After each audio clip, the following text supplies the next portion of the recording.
இன்றைக்கு 3:30 அளவுல இந்திய பிரதமர் மோடி அவர்களை சந்தித்தோம். குறிப்பாக தமிழ் தேசிய மக்கள் முன்னணி, இலங்கை தமிழரசு கட்சியும் ஜனநாயக தமிழ் தேசிய கூட்டணியுடைய பிரதிநிதிகள், தமிழ் தேசிய மக்கள் முன்னணி இந்திய பிரதமர் அவர்களிடம் முக்கியமாக 4 விடயங்களை வலியுறுத்தியிருந்தோம். முதலாவது நாங்கள் குறிப்பிட்ட விடயம் தமிழ் தேசிய மக்கள் முன்னணியை பொறுத்தவரையிலே இந்தியாவுக்கு மட்டும் தான் இலங்கை தீவில ஒரு தேசிய பாதுகாப்பு நோக்கின ஒரு பார்வை இருக்குன்றதை நாங்கள் அங்கீகரிக்கிறோம். மற்ற எந்த ஒரு நாட்டுக்கும் தேசிய பாதுகாப்பு என்ற கோணத்துல இலங்கை அணுகிறதுக்கான நியாயங்கள் கிடையாது. அந்த வகையில அந்த இந்தியாவுக்கு இலங்கை ஒரு தேசிய பாதுகாப்பு முக்கியத்துவம் வாய்ந்த ஒரு விடயம் என்ற அடிப்படையிலே இந்தியாவுக்கு மற்ற எந்த ஒரு நாட்டுக்கும் விட முன்னுரிமை இலங்கை வழங்குவோம் என்ற விடயத்திலையும்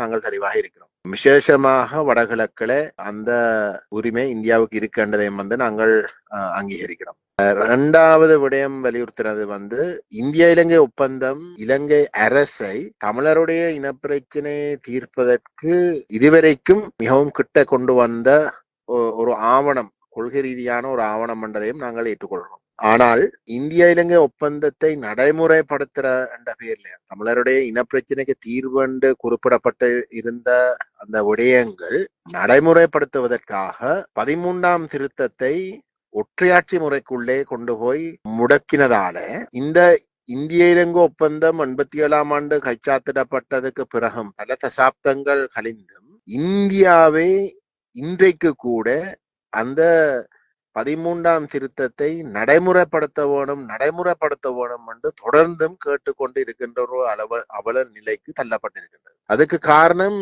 இந்த 13ஆம் திருத்தம் பாராளுமன்றத்தில ஒரு சட்ட வரைவாக கொண்டு வரப்பட்ட பொழுது உச்ச நீதிமன்றம் மிக தெளிவாக அந்த 13ஆம் திருத்தம் ஒற்றையாட்சிக்குள் இருக்கின்ற விடயத்தை விளங்கப்படுத்த குறிப்பிட்டதாக இருந்தது. இந்த 13ஆம் திருத்தம் ஒற்றையாட்சிக்குள் இருக்கின்ற காரணத்தினாலே மத்திக்கும் மாநிலத்துக்கும் இடையிலே எந்த ஒரு காரணம், ஒரு மோதல் இல்லாட்டி ஒரு போட்டித்தன்மை உருவாக முடியாது. ஏனென்றால் ஒற்றையாட்சி முறைக்குள்ளே மத்திய அரசுக்கு தான் அனைத்து அதிகாரங்களும் இருக்கின்றது. எல்லா விடயங்களிலும் மத்திய அரசு உடைய கை ஓங்கும். அதனுடைய சாராம்சம் நடைமுறையிலே அதிகாரங்கள் பகிர முடியாது, ஒற்றையாட்சிக்குள் பகிர முடியாத விடயம் எங்களுடைய 3 தசாப்தங்களுக்கு மேலாக கிட்டத்தட்ட 38 வருஷமாக நாங்கள் கண்ட அனுபவம். ஆகவே இந்திய இலங்கை ஒப்பந்தம் தமிழருடைய இனப்பிரச்சனை தீர்வு சம்பந்தமாக பல விடயங்கள் குறிப்பிட்டிருந்தாலும் கூட அதை ஒற்றையாட்சிக்குள் கொண்டு போய் 13ஆம் திருத்தத்தை முடக்கினதால இன்றைக்கு கூட தமிழ் மக்களுடைய இனப்பிரச்சனை தீர்க்கப்படாமல் இருக்கின்றது.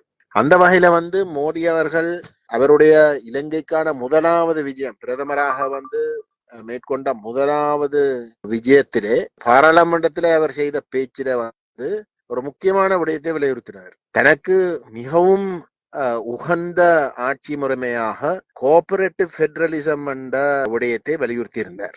அதை சுட்டிக்காட்டி நாங்கள் குறிப்பிட்டிருந்தோம். நாங்கள் அந்த நிலப்பாட்டோடு இணங்குறோம்.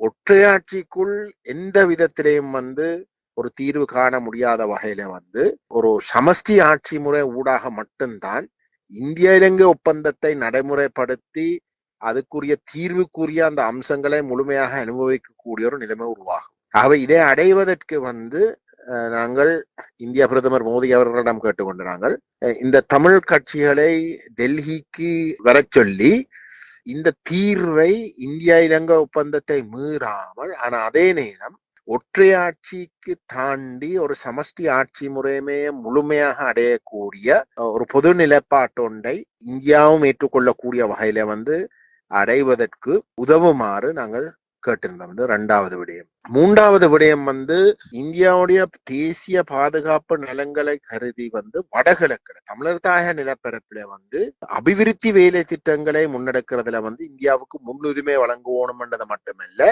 மற்ற தரப்புகள் இந்தியாவுக்கு தேசிய பாதுகாப்பு பிரச்சனைகள் ஏற்படுத்தக்கூடிய வகையிலே நுழைகிறதையும் நாங்கள் பல்வேறு காரணங்களை சுட்டிக்காட்டி நாங்கள் அதை ஒரு வகையில எதிர்த்தும் வந்திருக்கின்றோம். ஏனென்றால் அந்த அளவு தூரத்துக்கு வடகிழக்கு மாநிலம் என்றது வடகிழக்கு பிரதேசம் தமிழர் தாயக பிரதேசம் இந்தியாவுக்கு பாதுகாப்பு சம்பந்தமாக ஒரு கண்ணோட்டத்துல பார்க்கப்படுகின்றதை நாங்கள் முழுமையாக உள்வாங்குகின்றோம். அந்த வகையில இந்தியா தான் கூடுதலான அபிவிருத்தி வேலை திட்டங்களை முன்னெடுக்கணும் என்பதையும் நாங்கள் விரும்புகிறோம். ஆனால் அந்த வேலை திட்டங்கள் முன்னெடுக்கின்ற பொழுது இந்தியாவுக்கு பாரிய பொறுப்பு இருக்கின்றது. ஏனென்றால் ஈழத்தமிழர்களுடைய அனுபவத்துல அபிவிருத்தி என்ற பேர்ல கடந்த காலங்கள 76 வருஷங்களுக்கு மேலாக நடைபெற்ற வேலை திட்டங்களை வைத்துத்தான் ஸ்ரீலங்கா அரசு வடகிழக்கை தமிழ் பேசும் மக்களுடைய பெரும்பான்மை வீதாசாரத்திலே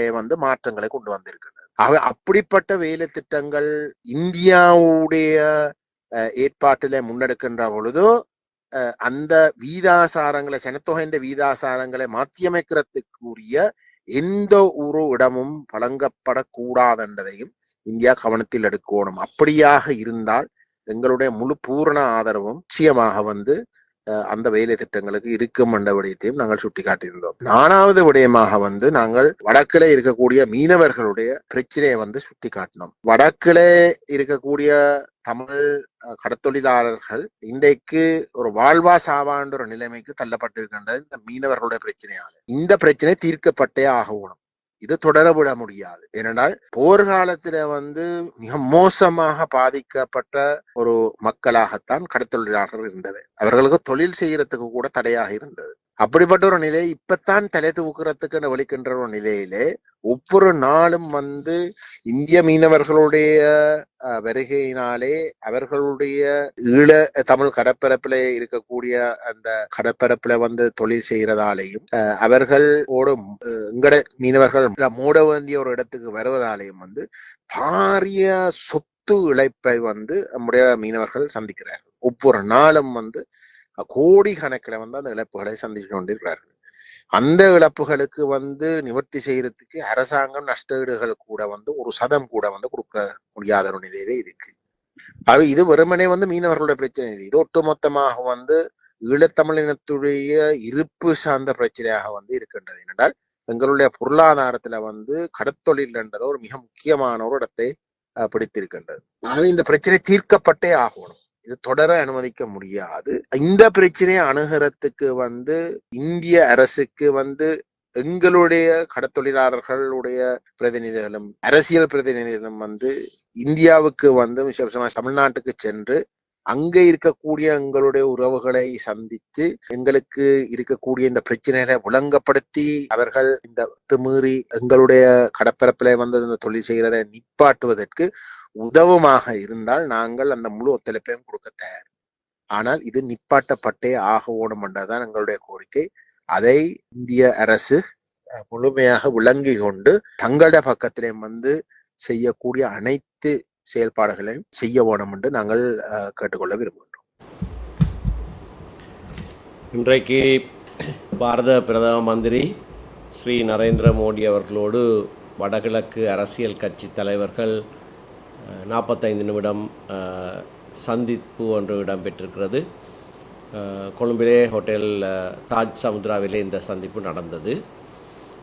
இலங்கை தமிழரசு கட்சியின் சார்பிலே எங்களுடைய தலைவர் திரு சி.வி.கே. சிவஞானம் அவர்கள், பாராளுமன்ற உறுப்பினர்கள் திரு சிவஞானம் ஸ்ரீதரன், திரு சாணக்கியன் ராசமாணிக்கம் மற்றும் பொதுச் செயலாளர் நான் ஆகிய 4 ஜனநாயக தமிழ் தேசிய கூட்டணி என்று அழைக்கப்படுகிற கட்சிகளிலிருந்து திரு தர்மலிங்கம் சித்தார்த்தன், திரு செல்வம் அடைக்கலநாதன் மற்றும் தமிழ் தேசிய மக்கள் முன்னணி சார்பிலே திரு கஜேந்திரகுமார் பொன்னம்பலம் ஆகியோர் இந்த சந்திப்பிலே நாங்கள் கலந்து கொண்டோம். பிரதம மந்திரி கூட்டத்தின் ஆரம்பத்திலேயே தமிழ் மக்களுடைய தலைவர்களாக நீண்ட நெடிய காலம் சேவையாற்றின திரு சம்பந்தன் அவர்களதும் திரு மாவை சேனாதராஜா அவர்களதும் மரணத்துக்கு தன்னுடைய அனுதாபங்களை தெரிவித்தார். கடந்த காலங்களிலே நாங்கள் அவரை சந்தித்த வேளைகளிலெல்லாம் இவர்கள் அந்த சந்திப்புகளிலே தலைமை தாங்கியவர்கள் என்றதை நினைவுபடுத்தினார். அவருடைய அனுதாபங்களுக்கு நாங்கள் நன்றி தெரிவித்தோம். பிரதானமாக இன்றைய சந்திப்பிலே இலங்கை இந்திய ஒப்பந்தத்தின் அடிப்படையிலே தான் இலங்கையிலே தமிழ் தேசிய பிரச்சினைக்கான ஒரு தீர்வு இருக்க முடியும் என்பதை நாங்கள் நம்புகிறோம். ஒரு அர்த்தமுள்ள அதிகார பகிர்வு முறை ஏற்படுத்தப்பட வேண்டும். அந்த இலங்கை இந்திய ஒப்பந்தத்தை நடைமுறைப்படுத்துவதிலே பல குறைபாடுகள் காணப்படுகின்றன. 13ஆம் திருத்தம் அதை முழுமையாக அமல்படுத்தவில்லை. 13ஆம் திருத்தம் கூட முழுமையாக அமல்படுத்தவில்லை. இது இரண்டு அரசாங்கங்களும் ஏற்றுக்கொண்ட ஒரு விடயம். ஏனென்றால் 2010ஆம் ஆண்டு, 11ஆம் ஆண்டு, 12ஆம் ஆண்டு இந்த 3 தடவைகள் இலங்கைக்கும் இந்தியாவுக்கும் இடையிலே விடுக்கப்பட்ட கூட்டறிக்கைகளிலே இது சொல்லப்பட்டிருக்கிறது. 13ஆம் திருத்தத்தை முழுமையாக அமல்படுத்தி அதன் மேல் கட்டி எழுப்பி ஒரு அர்த்தமுள்ள அதிகார பகிர்வை உருவாக்குவோம் என்று சொல்லப்பட்டிருக்கிறது. அது இன்னமும் செய்யப்படவில்லை. ஆகவே ஒரு புதிய அரசியலமைப்பின் மூலமாகவோ என்ன விதமாகவோ இலங்கை இந்திய ஒப்பந்தத்தின் அடிப்படையிலே ஒரு அர்த்தமுள்ள அதிகார பகிர்வு ஏற்படுத்தப்பட வேண்டும். எங்களுடைய கட்சியை பொறுத்தவரையிலே நாங்கள் சமஷ்டி கட்சி, எங்களுடைய கட்சியுடைய பேரே சமஷ்டி கட்சி. ஒரு சமஷ்டி முறையிலே தான் இந்த அர்த்தமுள்ள அதிகார பகிர்வு இருக்கும் என்று நாங்கள் நம்புகிறோம். அந்த இலக்கை நாங்கள் அடைகிற வரைக்கும் ஏற்கனவே இருக்கிற மாகாண சபை முறைமை நடைமுறைப்படுத்தப்பட வேண்டும். மாகாண சபைக்கான தேர்தல்கள் நடைபெறாமல் இழுத்தடிக்கப்படுகிறது. அது உடனடியாக நடைபெற வேண்டும். இன்று காலையிலே பிரதம மந்திரி ஸ்ரீ மோடி அவர்கள் இதை சொன்னதை நாங்கள் ஞாபகப்படுத்தியவருக்கு நன்றி தெரிவித்தோம். மாகாண சபை தேர்தல்களை பிற்போடுவதற்கு அரசாங்கம் எத்தனிக்கிறது என்று நாங்கள் சந்தேகிக்கிறோம். அதை உடனடியாக நடத்தப்பட வேண்டும். இந்தியா மட்டும்தான் இலங்கை தமிழர் விவகாரத்திலே எப்படியான தீர்வு ஏற்படுத்தப்பட வேண்டும் என்பதை இலங்கை அரசாங்கத்தோடு இணங்கி ஒரு சர்வதேச ஒப்பந்தமும் இன்று வரைக்கும் அமுலில் இருக்கிறது. அதை முழுமையாக அமல்படுத்த வேண்டிய பொறுப்பு, அந்த பாரம் இந்தியாவிடத்திலே தங்கியிருக்கிறது. நாங்கள் இந்தியாவிடத்திலே அதனை எதிர்பார்க்கிறோம் என்று சொல்லியிருந்தோம். எங்களுடைய மக்களுடைய நிலங்கள் அபகரிக்கப்படுகிற விடயங்கள், விசேடமாக இந்து கோயில்கள் இருந்த இடங்களிலே பௌத்த விகாரைகள் கட்டப்படுகிறது. அதுக்கான உதாரணங்கள் சிலவற்றை நாங்கள் சொல்லியிருந்தோம். அப்படியான நிகழ்வுகள் நடைபெறாமல் தடுப்பதற்கும் இலங்கைக்கும் இந்தியாவுக்குமான தொடர்பாடல், ராமேஸ்வரம் மூலமான படகு சேவை, இப்பொழுது காங்கேசன்துறையில் இருந்து சேவை, பலாலி விமான நிலையம், மற்ற விமான நிலையங்கள் போன்ற அந்த தொடர்பாடல் வலுப்பெற வேண்டும். இந்திய மூலதனங்கள் இலங்கைக்கு வர வேண்டும். இந்தியாவிலே தற்போது அகதிகளாக வாழுகிற இலங்கை தமிழ் மக்கள் மீள குடியேற்றப்படுத்த இங்கே வந்து மீள குடி அமர்வதற்கு ஏற்ற விதமான நடவடிக்கைகள் செய்யப்பட வேண்டும். இலங்கை இந்திய மீனவர் பிரச்சனையையும் நாங்கள் மிக முக்கியமான விடயமாக பிரதம மந்திரிக்கு சொல்லியிருக்கிறோம்.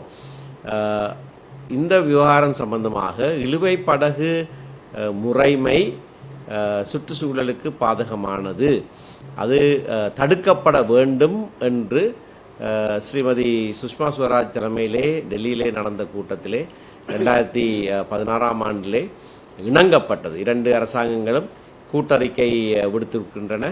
ஆகையினாலே அந்த கூட்டறிக்கையிலே இணங்கிய விதமாக இந்த இழுவை படகு முறை முற்றுமுழுதாக தடுக்கப்பட வேண்டும். இலங்கையிலே அதற்கான சட்டத்தை இயற்றியிருக்கிறோம். இந்தியாவிலேயும் தடுக்கப்பட வேண்டும் என்று நாங்கள் அவரிடத்திலே கோரிக்கை முன்வைத்திருக்கிறோம். இந்த விவகாரம் சம்பந்தமாக எங்களுடைய மீனவர்களுக்கு ஏற்படுகிற பாதிப்பு விடயங்களை திரு சித்தார்த்தன் அவர்களும் திரு கஜேந்திரகுமார் பொன்னம்பலம் அவர்களும் கூட எடுத்து சொன்னார்கள். அவர்களும் அரசியல் தீர்வு சம்பந்தமான விடயங்களை வலியுறுத்தி சொல்லியிருக்கிறார்கள்.